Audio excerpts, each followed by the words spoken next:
How many missing travellers does it take before separate reports become one pattern?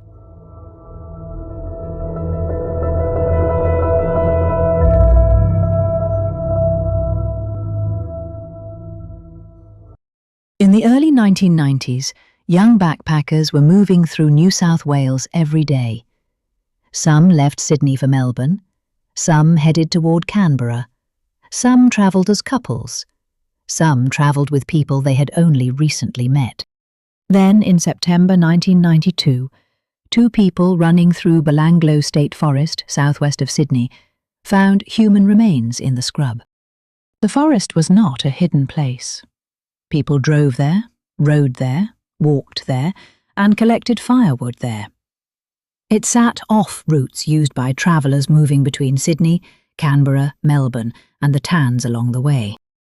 For backpackers, hitchhiking through that part of Australia was not unusual. But what police found in Belanglo changed how Australians understood the routes out of Sydney. The first two victims identified were Caroline Clark and Joanne Walters, young British travellers who had disappeared earlier that year. Their families had already been searching for them from the other side of the world. They had contacted police. They had tried to keep their daughters' names in the public eye. They knew something was wrong before Australia knew how wrong it was. The discovery did not end the uncertainty. It expanded it. By November 1993, 5 more bodies had been found in later searches and discoveries. The victims were Deborah Everest, James Gibson, Simone Schmidl, Gabor Neugebauer, and Anja Habschied. They were young people from Australia, Britain, and Germany. Some had been travelling as couples. Some were travelling with friends. All had disappeared while moving through New South Wales. 7 victims, 1 forest. Who was responsible for the young travellers found in Belanglo? The case became known as the Backpacker Murders. That name describes how the crimes were reported and prosecuted, but it should not erase the individual lives behind it.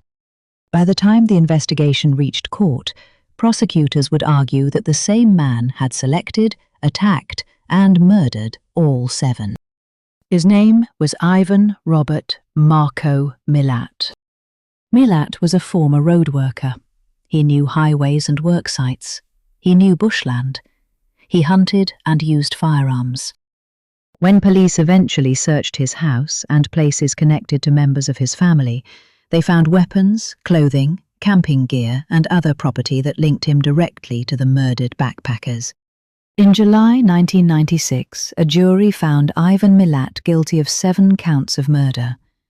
He was sentenced to 7 life sentences with no possibility of parole. He was also sentenced for the robbery, attempted kidnapping, and attempted murder of a British traveller named Paul Onions, who had escaped from a roadside attack in January 1990. That escape became one of the central turning points in the case.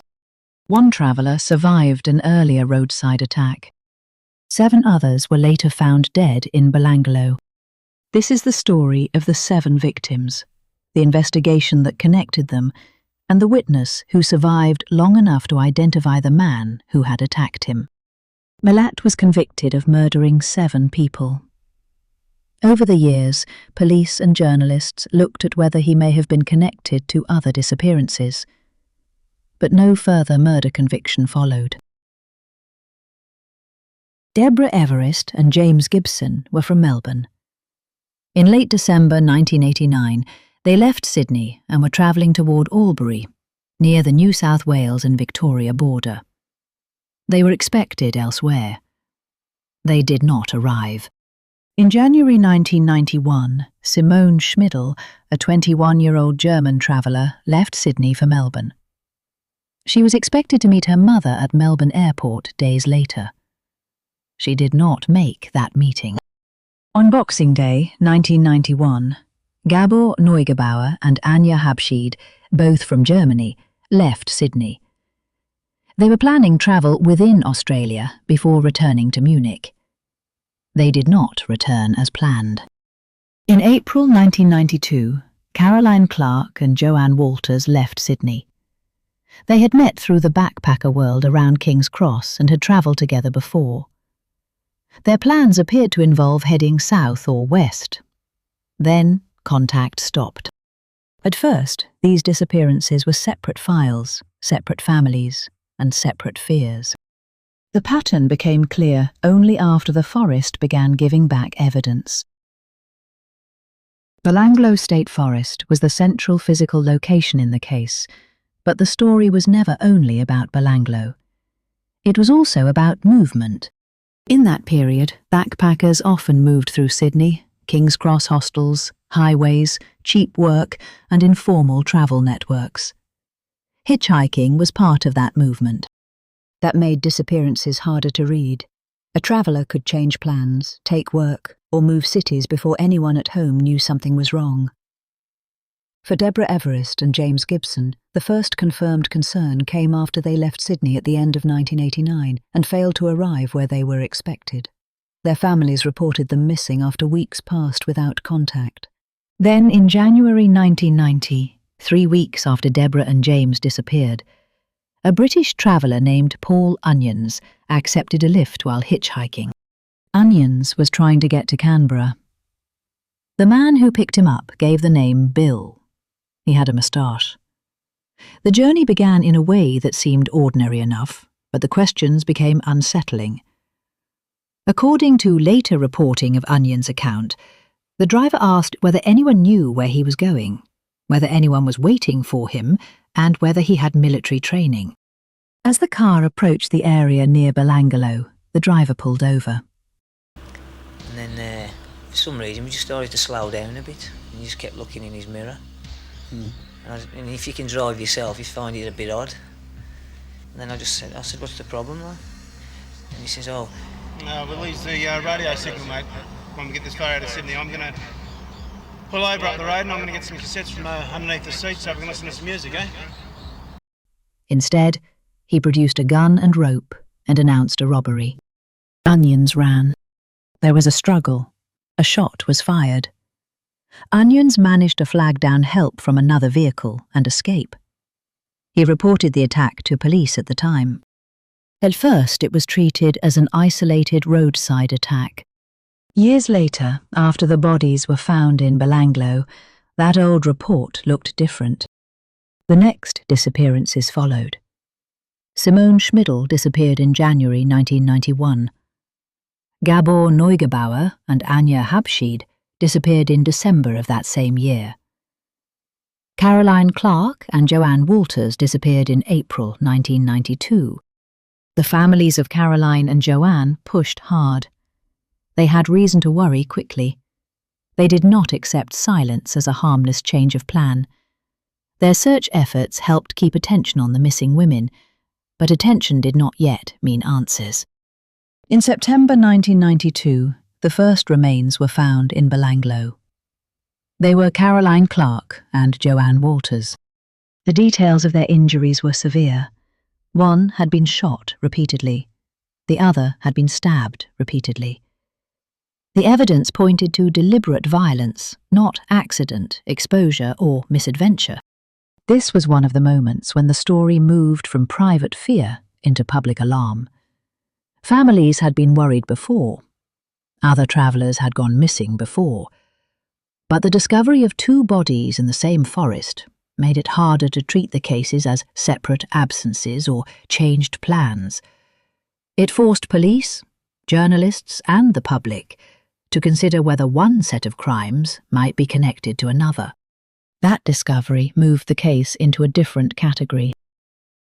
Police were no longer looking only for missing travellers. They were looking for whoever had attacked travellers and left them in Belanglo. The next discoveries came in 1993. In October, a person collecting firewood found remains later identified as James Gibson. Deborah Everest was found nearby. In November, police found the remains of Simone Schmidl, Gabor Neugebauer, and Anja Habschied.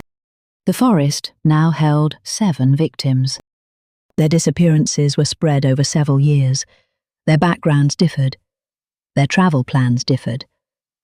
But they were linked by age, by travel, by hitchhiking or road movement, by the southern routes out of Sydney, and by the final location where their bodies were found. The investigation became one of the largest and most scrutinised criminal investigations in New South Wales. The public image of the case became simple. Backpackers, a forest, a serial murderer. But for investigators, the work depended on details. Last sightings, travel plans, property, vehicles, access to the forest, knowledge of firearms, and the report from a man who had survived. Those clues did not point to one name immediately. They narrowed the field. The name Ivan Milat did not appear because of one dramatic clue. It emerged because old reports, witness evidence, property, vehicles, and geography began to point in the same direction. Ivan Milat was born in December 1945, one of 14 children in a large family in Western Sydney. He later worked on roads and had familiarity with bushland and the highway corridors south and west of Sydney. Those background facts mattered because the murders were road crimes as much as forest crimes. The victims were not attacked in their homes. They were travellers moving between places. The person responsible needed access to vehicles, confidence with strangers, and enough knowledge of the area to take victims off the public route and into bushland. Prosecutors would later argue that Milat fit that picture. But a profile was not enough. Police had to trace a suspect from the pattern. Clive Small, the officer in charge of the backpacker investigation, later said investigators believed the offender probably lived somewhere between Liverpool and Goulburn. They believed the offender was familiar with firearms. They also believed he was someone who wanted control and who may have spent time at the murder scenes. That did not identify Milat by itself, but it gave investigators a shape to test. Milat fit parts of that shape. He lived in southwestern Sydney. He had worked on roads. He knew the highway corridors and the bushland around them. He was also familiar with firearms. Investigators were not moving from a profile straight to an arrest. They were comparing the profile with reports, names, vehicles, work histories, and people who knew the area. That is why the investigation did not turn on one sudden revelation. According to Clive Small, the Milat family became interesting to the investigation early. Ivan Milat was not identified by the profile alone, but his background gave investigators reasons to look closer. Where he lived, the roads he knew, his work history, and his familiarity with firearms. Then came the witness who could put a name to a face.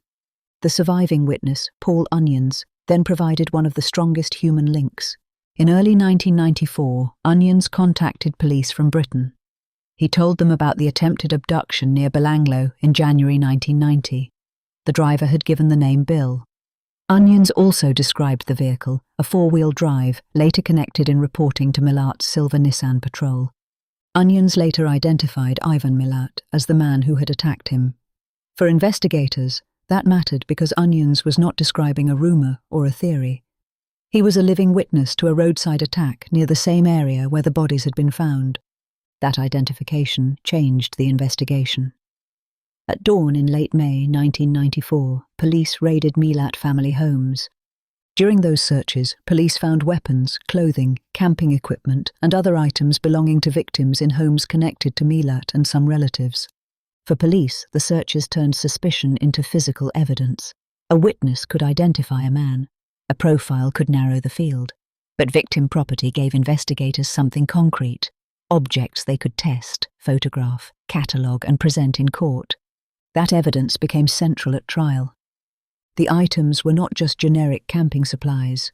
They were alleged to include belongings linked to specific murdered travellers. In a case where the victims had vanished while carrying packs, clothing, sleeping bags, money, and travel gear, property could speak when the victims could not. Prosecutors argued that Milat had kept some of the victims' belongings after the murders. In court, those items were more than possessions. They were evidence that linked him back to the people who had disappeared. There was also firearm and weapon evidence. The prosecution case placed those weapons alongside the victim property, the Onions' identification, and Milat's connection to the relevant roads and forest. That is how Milat was tracked down, not by one clue, but by overlap. The geography narrowed, the pattern narrowed. The survivor's account gave police a living witness. The identification gave them a suspect. The raids gave them physical evidence. Milat denied guilt. His defense disputed the prosecution case and attempted to point suspicion elsewhere, including toward a member of his own family. That is one reason this case has always carried a second layer of public discussion, whether Milat acted alone. It is important to separate three things. First, the jury convicted Ivan Milat of 7 murders. That is the legal finding. Second, police and the courts heard evidence and argument about whether another person may have been involved in some part of the crimes. That remained a serious question, but it did not result in another murder conviction in this case. Third, public speculation has gone far beyond what was proved. Speculation is not evidence, and it should not be treated as fact. Justice David Hunt, who sentenced Milat, has been reported as saying it was clear that in at least 2 killings, 2 people had been involved. That statement has shaped later discussion. But it did not identify a convicted accomplice, and it did not change the verdict against Milat. The legal outcome was direct. Milat's trial began in March 1996 and ran for months. In July, the jury found him guilty on all 7 murder counts. The jury's task was narrower than the public questions around Belanglo. It had to decide whether the prosecution had proved the charges against Ivan Milat. He received 7 life sentences with no possibility of parole. For the attack on Paul Onions, he received a further sentence for robbery, attempted kidnapping, and attempted murder. The convictions gave the families a legal answer, but they did not erase the years of uncertainty. They did not undo the early delays in recognizing the danger to missing travelers. They did not resolve the question of whether other missing people might also have crossed paths with Milat. And they did not produce an explanation that could make the crimes understandable. Milat did not provide remorse in a way that answered those questions. The backpacker murders changed how Belanglo State Forest was remembered. It was a working and recreational forest, a place of roads, trees, and tracks. After the discoveries, it became linked in public imagination with the crimes committed there. But the forest was not the story by itself. The story was the slow assembly of a pattern: missing travellers, families pushing for answers, bodies found months apart, a survivor's old report, and finally, the evidence recovered from homes connected to Milat. That pattern exposed a weakness in how missing travellers can be understood. A backpacker's last known location might be a hostel, a roadside, a bus stop, or a loose plan for work in another town. Family might be overseas. Friends might know only a first name or a destination. In this case, the evidence eventually formed a court case, but it began as absence. Deborah Everest and James Gibson had left Sydney together. Simone Schmidl was expected to meet her mother in Melbourne. Gabor Neugebauer and Anya Habschied were planning to travel north before returning home. Caroline Clark and Joanne Walters left Sydney in April 1992, and their families searched for them before the first remains were found. Those names are the centre of the case. The objects found after the raids mattered in court because they helped connect Milat to the victims, but before they were evidence, they were ordinary belongings. Clothing, camping gear, travel items, things packed by people who expected to keep moving. After Milat's conviction, questions still followed him. Had he acted alone? Was he connected to other disappearances? Would he ever say more? In 2002, Milat was called to give evidence at a coronial inquiry into the disappearances of 3 women who had gone missing near Newcastle in 1978 and 1979. No charges were laid against him in relation to those disappearances. That distinction matters. A case can be investigated and still remain unproved. A family can wait for answers without those questions becoming evidence. Milat spent the rest of his life in prison. In 2019, he was diagnosed with terminal cancer after tests on lumps in his throat and stomach. He died later that year, aged 74. His death closed the chance of any direct admission. There was no final interview that changed the record, no full confession, no reliable explanation for why these 7 people were chosen, no answer that resolved every question around Belanglo. What remained was narrower and clearer. Ivan Milat was convicted of murdering Deborah Everest, James Gibson, Simone Schmidl, Gabor Neugebauer, Anja Habschied, Caroline Clark, and Joanne Walters. He was sentenced to life in prison and was never released. Other suspicions remain suspicions unless they are proved. Belanglo State Forest is still a real place, not just a symbol. People know its name because 7 young travellers were found there, and because 1 man was convicted of taking their lives. The most careful way to close is not with Milat. It is with the people whose journeys ended there, and with the families who had to carry the absence home.